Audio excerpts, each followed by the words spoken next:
But it's now time for us to talk health. Now today on our health segment, actually let me just do this before we go to our health segment. You know, earlier on the first 30 minutes, some of you who are still watching, you were watching with us from the first 30 minutes of the show. We asked you to send us lots of videos from wherever it is you are. Lots of videos came in. Listen, we're going to treat this as a special, conversation on Hello, Mr. President, okay? So thank you very much for sending in all those videos. The hashtag is Breakfast Daily. So now on the health segment, as we talk to our guests this morning, the WhatsApp number as well. Any questions you may have, and I'm sure you would have some, 0550-585-832. Now today on the health segment, we're talking about physiotherapy, but specifically looking at the issue of COVID, all right? Now, there are a lot of people who have had COVID, they've recovered, but there's after effects of that, okay? And so we're going to talk to them. My guests this morning are Amos Bedu, who is the senior physiotherapist with the Ghana Physiotherapy Association, and also Patience Ajimanosei, who is a physiotherapist as well with the association. Good morning, lady and gentlemen. Good morning. Thank you for joining us this morning. And just a quick one to say that tomorrow is actually World Physiotherapy Day, right? Yes. Okay, fantastic. Yes. What does that mean to you? Well, physiotherapy is a profession which has made so much impact in the life of people and their quality of life. And so 8th September is a day that, globally they used to mark physiotherapy profession. Okay. Where we have unity, solidarity of the global physiotherapy community, where we try to, promote physiotherapy profession through the various, activities they do in promoting health and wellness. So this day is a remarkable day for physiotherapists and our health, profession in Ghana here, and more so as we are managing COVID. Fantastic. Now, so basically, I think that for the sake of our viewers, let's break it down. Okay. What is physiotherapy? Okay. And some of the misconceptions. What is it not? Okay, what is physiotherapy? Any of you can take it. Okay, so physiotherapy is a medical profession, okay? It's a health profession that specializes in promoting, maintaining, and improving wellness, okay? So we do physical examination, we do diagnosis, we do rehabilitation to meet the needs of our patients. We do so through physical exercise. Okay. Yes, so we use physical exercise or physical activity to promote function, to maximize movement. So any movement that has been lost to an injury, so say someone gets a stroke and the patient is not able to walk, the patient is not able to get out of bed, it's the responsibility of the physiotherapist to get the patient to as much function as possible. So we aim at maximizing function and optimizing movement. Maximizing function and optimizing movement. Exactly. Okay, I like the sound of that. Now, explain to us, because our topic for today, we're looking at long COVID and, how, the role of physiotherapy comes into play. What is long COVID actually? What is long COVID? So long COVID is actually a set of symptoms, signs and symptoms that individuals who were exposed to COVID or has anything have been infected with COVID express even during and after the infection. Okay. So it's a group of symptom complex which individuals face even long after they have recovered from COVID. So that is long COVID. Give us an example, such as what? So you had COVID, you were diagnosed positive, you are now negative, you are supposed to be clear of COVID, double negative, and you're clear of COVID, but you have certain symptoms. What are some of these kind of symptoms you're talking about? Well, COVID actually affects numerous systems in the body. Okay. Your pulmonary system, your cardiovascular system, your bowel and bladder movement, and various systems. So when we take the pulmonary system, there is shortness of breath, there is what's the name? Dyspnea, fatigue, stress on bearing. And when we look at the cardiovascular system, people have, palpitations, people have, anxiety. There are so many psychological aspects, and, you can look at other segments. Psychologically, people are, feeling anxiety, depressed. There is delusion. I see. all these things are factors or symptoms that people continually feel even after they have been exposed to COVID-19. I see. How prevalent, patients, how prevalent is this? I mean, in your experience, I mean, I was told it was negative, but honestly, what I went through, I think the test came too early, so it didn't pick it up. But what I went through was crazy, you know. But I don't know. I mean, sometimes I feel like maybe some shortness of breath, but generally speaking, I feel I'm okay. You know, what are some of the things, and how prevalent is this? You know, you find in your practice? Okay, so like my colleague said, so these are symptoms that you experience even after you've tested negative. It could be after 12 weeks or more. You still would experience you still could have some of the symptoms, which also include muscle aches, fatigue. So you ask someone to walk down a staircase, something that a person could do before without any form of fatigue, without any form of tiredness. But this time around, the person does it, and like there is exertion on the least exertion. Exactly. So it's something that occurs. So someone comes to me and is like, I had COVID last year, but after I was discharged from the hospital, I realized that I can't walk long distances. I'm having sleep problems. I'm having muscle aches. So the person wakes up from bed and the whole body is aching. Yes, and it's very common. It's very common. It's common. Yes, wow. It is. Okay, let me just remind our viewers so that you can send us messages if you have any questions for our physiotherapist this morning. 0550-585832. No matter where you are in the country or outside the country, you're watching us this morning. Send any questions that you may have for our guests to answer. If you've had COVID before and you've been diagnosed and you've been tested, you know, and negative, and you're supposed to be clear of it, but since the COVID, you're experiencing some challenges, let us know, okay? The hashtag also is Breakfast Daily in case you're watching on Facebook or Twitter. All right, so how does physiotherapy come into play? Okay, so with the symptoms that we've talked about, for instance, the fatigue, the shortness of breath, chest pain, chest tightness, okay? So what physiotherapy, so physiotherapy played an integral role in the management of COVID. Okay. Yes, even last year when the numbers were so high, yes, physiotherapy played a significant role in the management of COVID. So we did this by, so we've talked about the pulmonary aspect, okay, that is the lung, the breathing and all that. So what physiotherapy went into do, we call something chest physiotherapy. Okay. What comprises of active cycle of breathing exercises. So we use the breathing exercises to help the lungs expand. Okay. So the lungs tend to lose its elasticity. Okay. So the breathing exercises help the lung to re-expand, helps to strengthen the lungs. It also helps. We also target the breathing pattern of the patient. Because of the COVID, people tend to have they begin to take shallow breath. Okay. So what the breathing exercises tend to do is to help re-expand the lungs and even helps expel secretions from the lungs. I see. So we go through a number of exercises with them. Some include deep breathing exercises. We have a device we call the spirometer. Yeah. We use a spirometer also, which is also a lung exerciser. So all these exercises come to help clear secretions from the chest. And then it helps the patient breathe better. It helps improve the oxygen saturation in the blood, what we call the SpO2. Yeah. So sometimes you get to a patient and the SpO2 is between 80 to 85 or that's 85 to 90. Exactly, that's not good. So we realize that after the deep breathing exercises, after the chest physiotherapy, the SpO2 increases, meaning that if there was any secretion, we are able to clear the exercises move the secretion up. If the patient is not able to cough the secretions out, let's say in an unconscious patient, then we go in to do suctioning. Okay. Yes, to clear so that the airway becomes patent. Yes, for free flow of air and then exchange of air takes place very perfect. And that is how come the SpO2 begins to get better. Yes.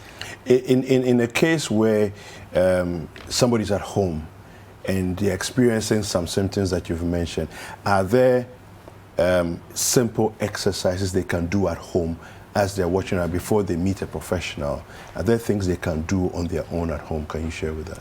Usually before somebody is admitted, most of the common complaint is breathlessness, a shortness of breath. Okay. So before it will get to the shortness of breath stage, you know, we advise individuals to do simple exercises, deep breathing exercises, just sit up and down movement, just brisk walking on their compound.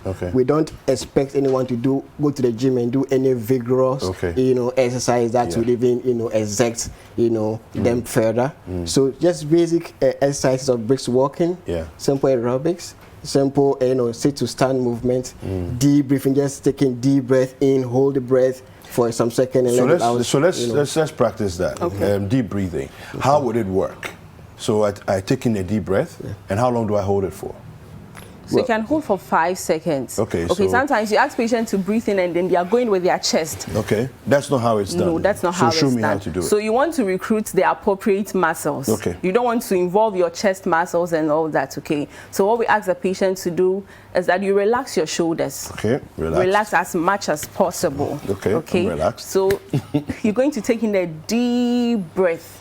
Okay, and it's very difficult for some patients. Without raising my... Yes. Exactly. Okay, so you're not supposed to raise your shoulders. You don't want to get all the other muscles involved. Which means that the air is pushing down on your diaphragm and pushing out your stomach. Exactly. Is that how it will look like, right? Okay. Okay, so in doing that, your tummy bulges out when you're taking in a deep breath, okay? So we go like this. And out. So you're taking a deep breath through your nose, but then when you're bringing it out, you bring it out through your mouth. Exactly. So you do this about 10 times, and then you rest. And then you do another set of 10. Okay. Exactly. Okay. Yes. There are other ones that we do to help expel the secretions like I talked about. So we have deep breathing with effective cough. Okay. So you deliberately act like you're coughing out. Exactly. That's on your exhale? Yes. Okay, so when you're breathing out, then you breathe out cough and then, out. try and cough out as well. Yes, that also helps to expel the secretions in the chest. I see. Yeah. I see. Now, what sort of duration are we looking at for you to see positive impact on patients who have really had issues? So let's say they start the physiotherapy. How long will it take before they begin to feel like they are recovering, they are getting back their former, capacity? Yeah. Okay, so is that fast, honestly? Okay, so for instance, when you meet an acute patient on the ward, okay, a patient in acute phase of the COVID, a patient is on the ward, like I spoke to you about before, that you go and the SpO2 is between 85 to 90. And sometimes it's because there are a lot of secretions. The patient is restless, is not able to take in much oxygen. Yes. Yeah. So as soon as you go in, you calm the patient down, the patient is relaxed, you start the deep breathing exercises. You realize that the SpO2 starts, so if nothing at all, you realize that on the monitor, you can see the SpO2 increasing. Yes, gradually. Sometimes you do chest percussions and vibrations as well on the patient. What's a chest percussion? So, and I might say that most of the patients really love this, those in the ICU and then having a physio treatment. It's a kind of rhythmic movement in the chest wall, both posteriorly and anteriorly on the chest wall. This is just to loosen secretions. COVID caused a lot of secretion build-up, and then the tissue become fibrous. So the percussion helps to loosen them up, and then we do some form of rhythmic vibration to direct the... So imagine, I'm going to use my thigh as an example. So we'll be doing what? Like this? Yes. So let's slow down. The person will be lying face up or face down. So posteriorly and anteriorly, yes. Okay, so you do face up first, and then we do this on the chest, right? Yes. Okay. Yeah. All over. Is that how we do it? So usually, when you auscultate the lungs, areas where there is consolidation, where you can hear that there's a lot of secretion in the lungs, you focus there. Yes, exactly. And then we try to do this rhythmic vibration and percussion in those areas to loosen the mucus, and then we followed up with the vibration, like means of drainage. It's almost like you're massaging it out, or what? We're draining it the idea. through the the outlets. So the mouth or the nose or whatever. Okay. It's actually a very good feeling for the patient. They feel very much relieved because there is nothing that can get the secretions out. But that's, you know. I see. Wow. Yeah. So this versus suction, which one is your preferred method? So usually we do this together with the suction for those who cannot cough out. Okay. You understand? So we move the secretions up. Yeah. If you move the secretions up and it stays there, that is also very fatal. Yes. So after moving the secretions up, the patient is supposed to be able to cough out. Yes. But in the case where the patient can't cough out, then we have to do the pull it out. suctioning, yes. Okay. Now, what's your most, should I say, what is your most hearty experience with a COVID patient where, you know, this is a bad case, but then you're able to help them to come to the point where they are now finally, you know, free and they're getting capacity back and so on, ready to go home and all that? If you can just share a couple of stories with us. With my experience in managing COVID over a year and more now, you would always experience so many critical cases in the ICU, and it's them bad. And people with SpO2 as low as 60, 50, you know, and that is when you are torn between, you know, saving this life or losing a life. At so many times I'm faced with these challenges. Couple of patients on ventilation, on, you know, deep double barrel ventilation that needs, you know, these exercises just to be to save them from. And I must tell you that at a point in time, a 48-year-old man who was on admission, he had other underlying conditions. He was obese, and he had hypertension, and he was also diabetic. In fact, he came in, was referred from a hospital facility, to our place, Ridge Hospital, where, you know, everybody was fighting frantically to save. He was, you know, breathless, gasping for air, and so many things running at the same time. But with assurance, one thing about COVID management is with the reassuring the patient, because of the notion out there that, you know, you are signing your death sentence, you know. So we reassure the patient that you calm down. So they calm down, and then we start with our magic, you know. So we do the chest physio that my colleague spoke about. We do that, and an SpO2 which is like 55, in no time it shoots to 88. And then with appropriate positioning of the patient, it helps to, you know, direct, you know, secretions at the chest, and that, you know, it helps the patient feel much better with SpO2 going to 98. And it was an amazing, you know, fit. This is fantastic. Now, where are you located? Where can people find, if you're looking for a physio, whereabouts are you? Okay, I am at the University of Ghana Medical Center. Yes, and my colleague is at the Ridge Hospital. We have physios at Kolebu. We have physios at 37 Military Hospital. Okay, so it's good to see a physiotherapist. I mean, so you can just ask for a physio when you get to the hospital, the facility? Yes, you can. Whichever facility? Yes, you can either walk in with a referral. We do walk-ins as well, even without the referral. Yes. Super. Thank you very much. You wanted to say something? Yes, one thing I want to say is during this pandemic, it has brought up a lot of, you know, issues with regards to our health. And people, you know, usually take comorbidities, you know, lightly. It's time that we revisit that and, you know, focus on our ability to be active and to be able to get the maximum out of our health. Physiotherapy is important to getting you going and keeping you active, and, you know, helping you to be able to remain safe, sound.